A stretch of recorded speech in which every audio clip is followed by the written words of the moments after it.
kulit saya kok yang pertama kalinya itu pertama belang di kaki saya itu kok minum Colaskin 3 box itu kok memudar. Iya.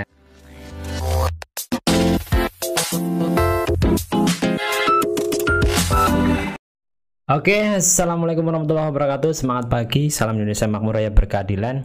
Waalaikumsalam warahmatullahi wabarakatuh. Semangat pagi. Ketemu lagi dengan kami di channel yang tidak muluk-muluk lah ya. Baru 2000 subscriber.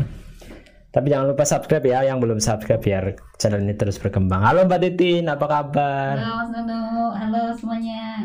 Nah, ini kami kedatangan tamu dari Purbalingga. Namanya Mbak Titin Rismiati. Sudah pernah tampil di channel kita. Dulu ngomongin apa ya Mbak kita Mbak? Ngomongin apa ya? Udah agak lama juga, agak lupa juga. Ngomongin tentang ibu rumah tangga yang punya 2 profesi ya Mbak ya? Oh iya betul. Iya, waktu itu sama Mbak Sri Rezeki. Mbak Sri Rezeki. Sama-sama punya 2 profesi. Ya. Apa kabar Mbak Titin? Alhamdulillah, kabar sehat. Dedek gimana? Dedek sehat. Mamanya juga sehat, suaminya juga sehat. Alhamdulillah. Tambah cantik aja sekarang. Alhamdulillah berkat korban skincare NASA. Korban skincare NASA, emang pakai apa aja ceritanya? Pakainya itu saya itu kan dulu itu kan awal mulanya kenapa saya gabung dengan bisnis NASA itu kan pertama itu karena tertarik produk. Jadi dari situ saya gabung. Jadi produknya itu saya coba-coba semuanya. Gitu. Yeah. Tapi alhamdulillahnya itu pakai produk NASA itu karena dia produk yang herbal. Jadi sebentar Mbak Titin. Yeah. Tadi sampai pakai herbal. Tadi cerita pakai herbalnya apa aja? Pakai herbalnya itu kalau dari awal itu banyak Mas. Karena kan produk NASA semakin kesini kan semakin lengkap. Yeah. Dulu pertama awal pakainya itu pakai Colaskin. Itu habis 3 box. Nah, itu kan ada perubahan. Saya ketagihan tuh karena pakai produk NASA, kulit saya kok yang pertama kalinya itu pertama belang di kaki saya itu kok minum Colaskin 3 box itu kok memudar. Yeah. Jadi ketagihan sampai ke sini terus pakai Moreskin krim siang. Dulu belum ada yang lain-lain ya, karena semakin kesini kan semakin bagus. Dan sekarang saya itu pakainya semua itu sudah beralih semua ke produk NASA. Jadi semuanya lah hampir dari yang di kamar mandi, terus yang di kamar, terus yang pokoknya itu yang untuk sawah, untuk perawatan sehari-hari, terus di dapur itu semua sudah beralih ke produk NASA. Kok bisa kayak gitu sih? Apa ya? Sudah cinta ya Mas, sudah cinta sama produknya. Kayaknya tuh kalau nggak produk NASA tuh udah nggak mau. Jadi mindsetnya tuh saya tuh sudah mindset apa ya? Saya mau yang sehat, yang herbal seperti itu. Karena kulit saya itu kan investasi. Apa termasuk Mbak Titin ada orang yang cinta produk lokal? Cinta, saya sangat mencintai produk lokal. Jadi kalau dibandingkan kalau misalnya milih produk luar negeri tapi dia murah dibandingkan dengan produk lokal tapi mahal, milih yang mana nih? Kalau saya kan terutama cinta produk lokal itu kan yang pertama karena saya cinta Indonesia ya, cinta dengan negara saya. Gitu. Sama dong. Lalu kalau cinta Indonesia itu kan berarti kan kita berusaha meningkatkan ekonominya. Betul. Jadi dengan cara apa? Dengan cara kalau zaman dulu itu kan membela tanah air dengan perang dong. Perang. Nah, kalau sekarang kan tidak. Nah, makanya kita membela Indonesia meningkatkan ekonominya ya dengan memakai produk-produk lokal karya anak bangsa seperti sebenarnya itu. Sih perang juga, cuma perangnya perang ekonomi gitu. Betul ya. Perang. Sekarang perangnya lebih modern dengan perang ekonomi, lebih halus, tidak pertumpahan darah gitu. Kalau dulu kan nenek moyang kita, nenek dan kakek moyang ya, tidak hanya nenek ya. Nanti diskriminasi kalau nenek moyang doang ya. Harus ada kakeknya. Kakek moyang kita itu berjuang dengan menumpahkan darah mereka, lah kita berjuangnya secara ekonomi. Dengan mencintai produk-produk lokal seperti itu. Nah, NASA mungkin bagian dari produk lokal itu ya. Betul. Mestinya masih banyak yang lain ya, misalnya baju gitu. Mbak Tia juga cinta produk lokal ya, baju cinta, gitu. Saya lebih suka baju jahit. Ah, Itu kan lokal gitu. sekarang langganannya siapa? Langgannya itu Mbak Laila Zulfa. Halo. Mbak Laila Zulfa. Disapa lah Mbak Lela Zulfa ya. Jadi, nah ini yang dipakai Mbak Lela Zulfa bukan? Ini Mbak Laila Zulfa ini iya. bajunya Bisa dicek bagus. di Instagramnya zulfa.id. Di Shopee-nya juga Laila Zulfa. Bisa tuh. Itu pengrajin penjahit asli Banjarnegara ya. Bagus itu Recommended ya. Nah, itu bagian dari jiwanya Mbak Titin yang cinta tanah air yang diwujudkan dari kecintaan beliau terhadap produk-produk lokal. Betul. Nah, kalau ngomongin bisnis sih Mbak, bisnis yang selama ini ditekuni sama Mbak Titin kan jualan produk lokal juga nih. Nah, itu kendalanya apa aja sih? Kendalanya sebetulnya seperti ini. Kalau dibilang kendala sih ya kendala, tapi kalau dibilang tidak ya tidak kalau menurut saya. Tapi kendalanya seperti ini. Biasanya orang mindsetnya orang itu kalau produk lokal itu kurang diminati seperti itu. Terus dia lebih memilih produk yang dari luar itu bagus kayak gitu. Padahal aslinya itu produk lokal itu malah sudah go internasional, dan itu yang perlu kita edukasikan kepada orang-orang seperti itu. Nah, itu menjadi tantangan bagi saya seperti itu selaku bergerak di bisnis yang menjual produk-produk lokal seperti itu. Jadi tantangannya itu sebenarnya memberi pengertian dan edukasi kepada market pasar supaya mereka juga mulai sama dengan kita, yaitu mencintai produk-produk lokal ya. Jadi itu. Nah, kalau kemudahannya apa? Kemudahannya yang kan tadi kita nanya kesulitannya. Nah, sekarang kebalikannya nih, kemudahannya apa coba? Jualan produk lokal. Banyak ya, produknya kan kita tidak kena biaya yang biaya cukai. Gitu. Terus kita juga bisa mengecek kantornya di mana, ada komplain ada apa gitu, kita bisa cek di situ kayak gitu. Terus apalagi ini kan produk lokal yang saya jual itu kan open banget ya. Terus responnya itu bagus banget gitu terhadap para mitranya, terhadap para pelaku bisnisnya itu opennya itu luar biasa dari perusahaannya kepada para pelaku bisnis di bawahnya. Nah, itu yang luar biasa sekali yang saya sukai di situ, kekeluargaannya di situ. Makanya betah lah ya saya di bisnis ini tuh, saya betah menjual produk-produk lokal di bisnis ini, saya betah banget. Perusahaannya ngomong gitu ya? Ngomong banget ya. Dari direkturnya itu sampai ke bawah itu nggak ada skat-skatnya, nggak ada skatnya lah. Pokoknya dia tuh bisa, kita datang ke sana, kita langsung diberikan ilmunya langsung dari direktur utamanya seperti itu. Dan itu selama ini saya belum pernah menemukan seperti itu Mas? Atau memang saya yang belum pernah? Ya pokoknya itu, saya merasakan kenyamanannya di situ, kenikmatannya di situ. Kalau di tempat lain ya, contohnya mungkin di mana ya? Di PT, saya pernah kerja di PT ya.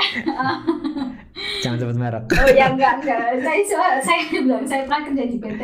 Ya mungkin teman-teman bisa komen ya, teman-teman yang mungkin bekerja di sebuah instansi atau mungkin di PT jadi karyawan atau buruh. Apa iya ada seorang dirut yang kemudian dia nggak kenal sama kita gitu? Asli nggak kenal, saya juga nggak kenal sama Pak Hana ya. Nggak.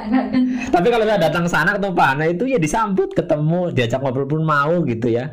Diajak nongkrong pun mau. Kalau setelah sholat biasanya kan ada waktu jeda istirahat untuk ngobrol-ngobrol di depan musola itu, di depan musola kantor itu diajak ngobrol, mau aja beliau, padahal ya nggak kenal ya. Iya. Nah kalau kita masuk ke instansi tertentu nggak kenal sama pejabatnya, diapain? Bisa dicuekin ini gitu kan. Nah itu kemudahan-kemudahannya sangat banyak ternyata. Jadi selain tadi dimudahkan karena fasilitas kantor, atau pelayanan kantor, tapi juga support sistemnya, pendidikannya, kita ngecek juga gampang, terus transparansinya, tidak terkena bea cukai karena nggak impor ya, karena nggak impor otomatis harganya stabil. Jadi kayak sekarang dolar itu naik ya Mbak ya, dolar naik tapi harga produk yang kita jual naik nggak? Enggak ya? Nggak naik, itu tetap stabil, tetap sama. Nah itu bisa bikin aman buat kita sebagai penjual ya. Kan kita kadang-kadang gini Mbak, saya pernah tuh jualan suatu produk, sebut aja lah, sekarang lagi tren nih, tanaman hias gitu ya. Iya. Saya belanja nih harga 100.000 paginya, terus saya bawa pulang nih satu pohon itu 100.000 nih belanjanya, terus saya kasih harga 150, untung dong saya gitu ya. Ada orang yang beli, laris, habis dong. Kita beli misalnya 20 batang, terus kemudian terjual 20 nya kan untungnya banyak, 50 kali 20 kan. Iya, betul. Nah saya mau belanja lagi harganya 200 Mbak. Terus itu disebut untung atau enggak tuh kayak gitu tuh. Jadi kalau salah satu keamanan bagi para penjual itu sebenarnya kestabilan harga. Kalau harga stabil, keuntungan bisa terukur ya. Betul. Jadi kayak gitu. Nah itu kelebihan kalau kita jualan produk lokal. Karena kalau harapannya Mbak ke depan setelah ini kan kemarin kita dihantam pandemi nih, ekonomi kita carut marut, omset di penjualan produk kita juga turun. Ini sih sudah agak naik ya, sudah agak lumayan. Nah harapannya ke depan bagaimana setelah era pandemi ini?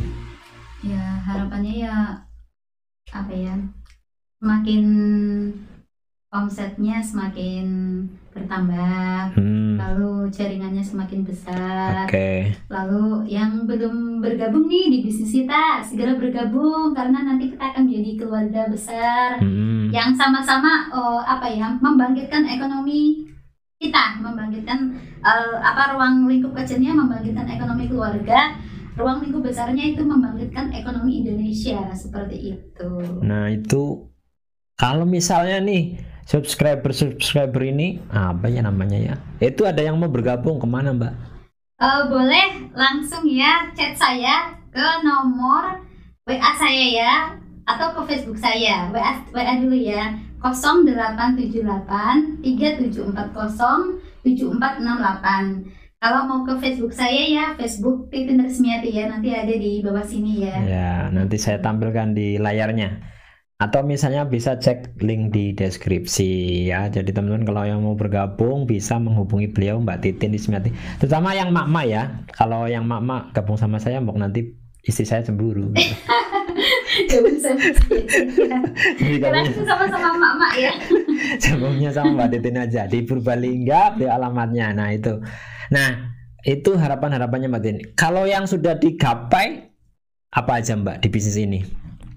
Kalau saya yang sendiri, materi dan non materi ya? Iya. Boleh disebutkan lah. Dari materi dulu ya. Boleh. Nanti non materi, soalnya kalau non materi itu hal yang lebih besar bagi saya daripada materinya sih.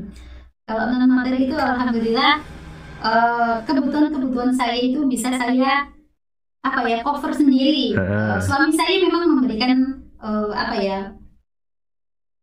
namanya Mas ya? Nafkah. Memberikan nafkah kepada saya, tetapi alangkah bahagianya kalau kita itu membeli sesuatu itu dengan hasil kita sendiri. Nah itu tuh saya sekarang sudah bisa membeli hampir semuanya yang saya inginkan itu. Kalau dulu tuh mikir kalau mau beli apa, ini nggak terlalu butuh, itu aja. Untuk yang lain aja, ini nanti aja, untuk yang lain aja. Kalau sekarang pingin beli ya seperti itu. Jadi pengen beli gamis mahal, beli aja. Terus melengkapi alat-alat juga seperti itu. Alat-alat sudah mulai lengkap. Bangun stokis ya. Bangun stokis itu terutama. Dan itu modelnya ya dari yang dulu, jujurnya model untuk stok itu saya hutang ya. Dan sekarang alhamdulillah hutangnya sudah lunas, tetapi produk saya itu masih banyak.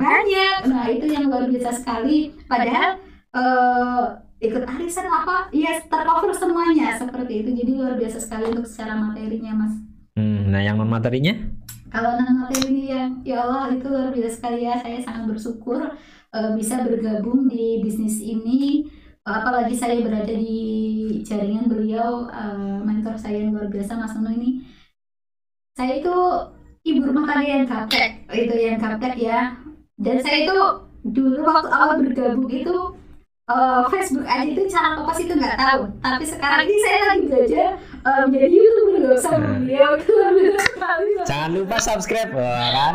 Langsung iklan aja. Ya di terusnya itu channel ya, jangan lupa itu subscribe-nya. Nanti linknya cek lagi di bawah. Oke, sip.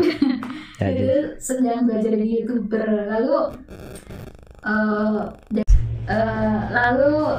Yang non materi. non materi ya, tadi dari yang gaptek jadi melek ya. Itu yang pertama. Lalu yang kedua itu apa ya, saya itu menjadi apa ya, pribadi saya itu menjadi lebih, menurut saya sendiri itu menjadi lebih baik lah ya dari yang dulu saya itu berhijabnya itu masih pakai yang pendek-pendek ya. Tetapi sekarang kemana-mana insya Allah sudah istiqomah memakai hijab itu. Lalu lebih terbuka apa ya, pikirannya itu lebih terbuka, mau menerima nasihat itu. Terus nggak apa ya, nggak ada mental block lagi seperti itu. Terus lebih bersyukur, dalam keluarga juga lebih harmonis, karena di bisnis ini kita diajarkan kalau mau sukses itu ya kita banyak bersyukur. Bersyukur itu kan dalam lingkup besarnya itu kan misalnya dari keluarga, kita bersyukur punya suami, kita bersyukur apa punya anak sehat, rezeki lancar. Nah seperti itu pokoknya.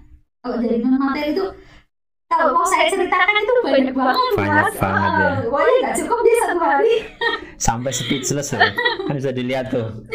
Teman-teman silakan lihat aja wajahnya. Speechless beliau itu kalau cerita tentang hasil yang didapatkan dari bisnis NASA itu yang non materi itu pasti seperti itu. Saya juga mengalami hal yang sama. Oke, mungkin cukup di sini dulu videonya. Nanti kapan-kapan lagi Mbak Titin main lagi ke sini, kita sambung lagi ngobrolannya. Karena ini juga sudah sore ya, Mbak Titin mungkin sudah ditunggu oleh anak dan suami di rumah.